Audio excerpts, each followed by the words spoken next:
परसों last day है। एक मिनट पहले कर लो जो करने के 4 मिनट तो सबको भेजेंगे सर कर लो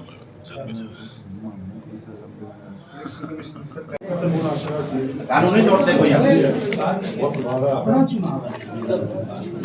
देखो भैया भव्य जी आगे आ जाओ ना आप एक बार। भव्य जी तो कर रखी है सर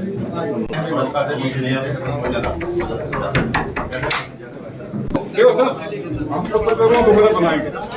जेपी दलाल जी कहते हैं दलाल साहब पता है यार भाई से आ रहा है।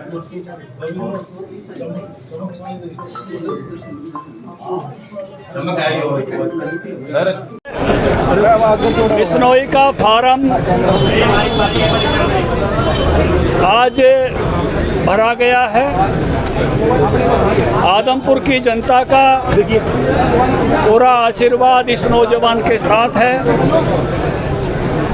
भारतीय जनता पार्टी की पूरी ताकत इस चुनाव में भव्य के साथ, क्योंकि जब दो चीज़ें एक साथ इकट्ठी होकर आती हैं, एक मोदी जी की लोकप्रियता है, मनोहर लाल जी हरियाणा सरकार के काम हैं, और बिश्नोई परिवार का भी इस हल्के में एक अपना पुराना प्रभाव है। तो मुझे लगता है कि जैसा भव्य का नाम है उतनी ही भव्य जीत होगी, उतनी शानदार जीत होगी।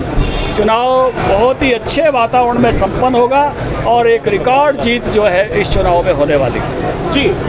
जननायक जनता पार्टी के साथ गठबंधन में सरकार है, कोई नेता नहीं। जननायक जनता पार्टी इस चुनाव में साथ रहने वाली है। 5 मिनट बाद निशान सिंह जी यहीं होंगे, इसी परिसर में, थोड़े पहुंचने में लेट हो गए। तो मना लिया गया है सर? बिल्कुल, वो हमारे साथ हैं, गठबंधन के साथ ही हैं, और चुनाव में बिल्कुल कदम से कदम मिलाकर जननायक जनता पार्टी भारतीय जनता पार्टी के साथ चलेगी, भव्य बिश्नोई के साथ चलेगी। पहले जो था वो भूल थी कि नाराजगी थी सर, मीटिंग का नाम मीटिंग की जा रही है। सब फोटो भी सब उसी प्रकार से, जहां जैसे चाहिए सम्मानजनक रूप से, जैसे पहले चुनाव में थे जैसे लड़ेंगे। और नाम लिया और निशान सिंह जी हाजिर, इसको कहते हैं बड़ी उम्र होना। ट्रैफिक के कारण थोड़े लेट हुए और इसलिए आपका जो सवाल था वो सवाल यही जो है वो जवाब आ गया है, और जवाब सदे आ गया है। बार बार इस तरीके की चीजें आती हैं कि गठबंधन में सब कुछ सही नहीं है, बहुत सारे ऐसे मौके आते हैं। गठबंधन में कोइंसिडेंस है या फिर कहीं ना कहीं गठबंधन के दोनों दलों के अध्यक्ष यहाँ हैं और गठबंधन में सब सही है, सब अच्छा है, और गठबंधन मिलकर चुनाव लड़ेगा और शानदार विजय होगी। और अभी आप निशान सिंह जी से पूछिए, फिर कुलदीप जी और भव्य जी को। निशान सिंह जी, आपके लिए भी यही सवाल है कि 3 दिन के लगातार मैराथन बैठकें आपकी हुई आदमपुर चुनाव को लेकर कि आप लोगों के फोटो उसमें नहीं है, नेताओं को जगह वहाँ नहीं थी, क्या सब कुछ सही नहीं था? देखिए, नॉमिनेशन आज था और आज आपके बीच में मौजूद हैं मैं और लेतानी जी, और गुड़गांव से निकलते हुए थोड़ा जाम था, उसमें लेट हुए। पूरी तरह से गठबंधन मिलकर के चुनाव लड़ेगा, कोई ऐसा मेरा ख्याल अंदाजा लगाने की जरूरत है। जो पहले तंत्रियां रही है परिवार की, क्या वो इस चुनाव में आड़े नहीं आए? हमारे जितने भी दूसरे के प्रति हुआ है और बयानबाजी, ये राजनीतिक परिवार है, हमारे अपने परिवारों में भी तल्खियां होती है। छोटी मोटी बात को अदरवाइज नहीं लेना चाहिए। हम मिलकर के सरकार को चला रहे हैं, मिलकर के ही चुनाव लड़ेंगे। थोड़ा पीछे हो जाओ,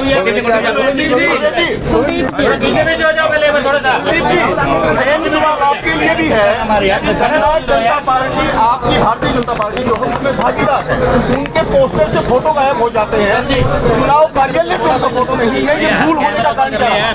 ये नाराजगी कोई देखो जी, हम दोनों पार्टियां मिलकर चुनाव लड़ रही हैं और बहुत बढ़िया हमारा मार्जिन से हम लोग जीतेंगे।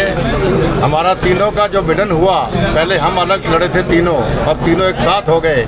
तो जो कल रवि जी ने हमें टारगेट दिया 1 लाख प्लस वोट अचीव का, उससे कहीं बेहतर नतीजा आज इस नॉमिनेशन के बाद से शुरू हो गया।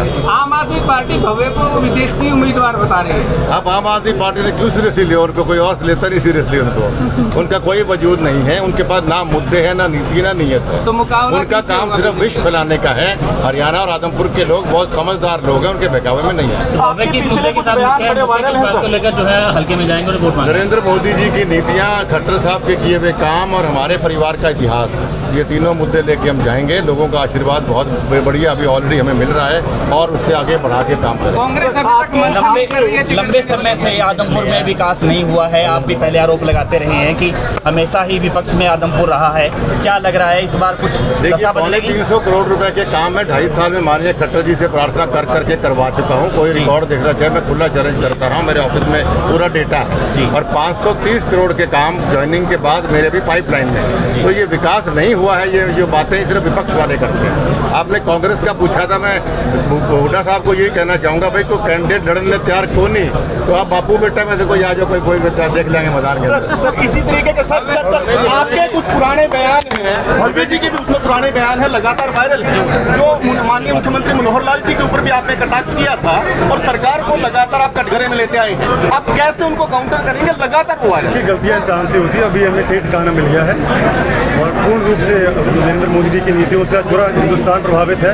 और हरियाणा प्रदेश की बात करें तो समस्त जो जनता है वो खट्टर साहब की नीतियों से प्रभावित है। हम उन्हीं के नेतृत्व में आगे बढ़ते हुए काम करेंगे। आपका वर्तमान का स्टैंड सही है सर, आपका वर्तमान का स्टैंड सही है। मेरा सवाल ये था कि पहले ज्वाइनिंग से पहले जब आप लोग कांग्रेस में थे, आप लोगों के बयान कुलदीप जी के और आपके हैं, आज तलखी भरे रहे, तो उनको कैसे काउंटर करेंगे? वर्तमान और भविष्य काल की बात करते हैं, पीछे जो बात चली अब ये भाजपा ही हो गए। चलो